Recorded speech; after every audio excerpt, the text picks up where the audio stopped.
Hey guys, welcome back. It is week 9 of Super Rugby AU. This week the games are actually on Saturday and Sunday, not like Friday and Saturday as usual. The Force and the Waratahs go up against each other. That's Team 4 and Team 5 on the log. So the Force, they will try and do something in this game, because if they do get a win here, they can go ahead of the Rebels, and the Rebels going up against the Brumbies, that could be a close game there as well. The Force, they are 2 from 6 so far this season. One against the Waratahs.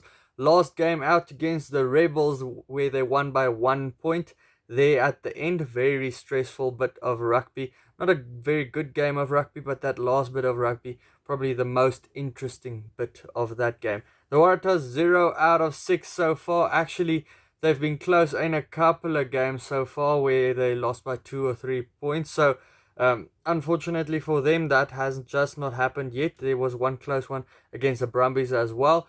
Earlier this year, the Force beat the Waratahs by 4 points. Getting into the history, it is 50-50 so far between these two teams. The two sides that are picked for this game: 3 changes for the Force, 2 changes for the Waratahs for the two starting teams.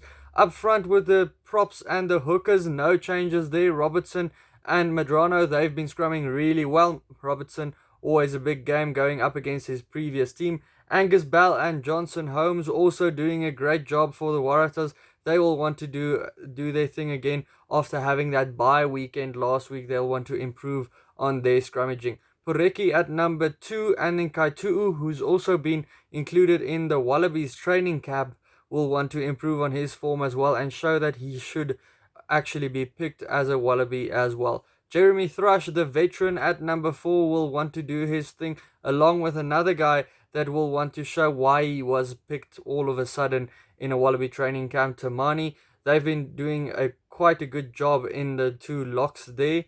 Sinclair moves from 6 to 4 back to his preferred position after the Waratahs do welcome back Swinton after his injury. Welcome return for them there. Douglas, who's been impressive so far this season, he's at number 5. Anstey at number 6, he gets a start this week again, and that's after last week scoring a vital try for the Force to actually get the win there at the end. He is rewarded with how he does play. He has the tendency of scoring good tries in a game.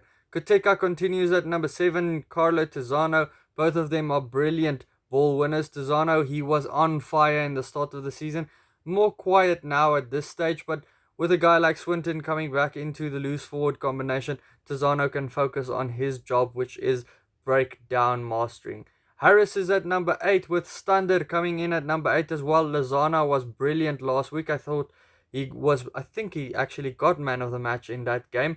But unfortunately, he got injured now, so Stander is back in. Stander is quite a good replacement for him there, the guy that has captained them as well. Kubeli at number 9, brilliant player so far this season. He's been doing his thing. You can see what his experience does to that backline of the Force. He just really gets the ball to the right places. Jake Gordon, the captain of the Waratahs, he returned in the last game for them, and he continues this week around as well. Donaldson at number 10. They lost Harrison, unfortunately, due to that injury. That's a big loss for them. That he's a prodigy, Harrison. So unfortunately, Donaldson's gonna have a big task ahead of him. He's up against the Argentinian international in Miotti, who showed a lot of confidence last week as well, playing quite well and winning the game with that conversion at the end. Almost said conversation at the end. Fuketi at number 12 and Parisi, they are a combo that are really playing well off of each other. Fuketi playing a very good distribution role, while Parisi is a hard runner of the ball. You cannot afford to give him an inch. Godwin, he was good as the captain for the Force last week. Kuridrani at number 13, always a danger man for them. Kahui, he comes in at number 14 for the Force. That is after Ralston got that bit of a head knock, so he's following procedures.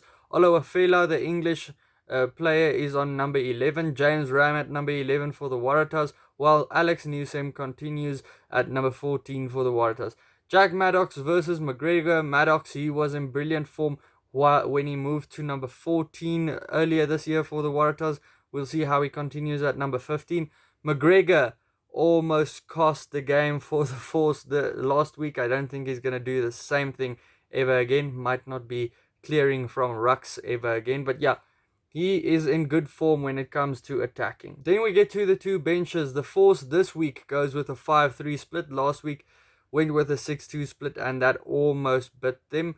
The Waratahs, they are going with a 6-2 split. That always has a bit of bad luck if there's two injuries to your backline. Reddy, Wagner, and Holmes, that's the front row replacements for the Force, while Hortner, Tatera, Faulkner, and Breen comes in for the Waratahs. Macaulay and Lee Warner, two good and hard running replacements who bring in for the Force. Kidd and Williams, Jeremy Williams, he's been brilliant so far this year for the Waratahs, a youngster coming through as well. Ian Pryor, the veteran, and Makara, I want to see what he does. They are talking him up as well. He's a youngster coming from the Western Australia, and then struck on number 23. Guys, getting into prediction, how can you back the Waratahs after having 6 losses? Well, they've gotten close a couple of times. That's how you start predicting them to win. The Force, though, they've been close in a couple of games as well. They are kind of on a roll now as well, getting a couple of away victories as well, and getting close a couple of times away. Now they are back home. They are probably going to have 100% capacity crowd, so that helps them as well. I think the Force will snatch this one. The Force for me to win this one by 7 points. Let me know your prediction down in the comments below. Also check out these videos next to me. Hit the subscribe button if you do like the channel, and then I'll see you for the next one. Cheers.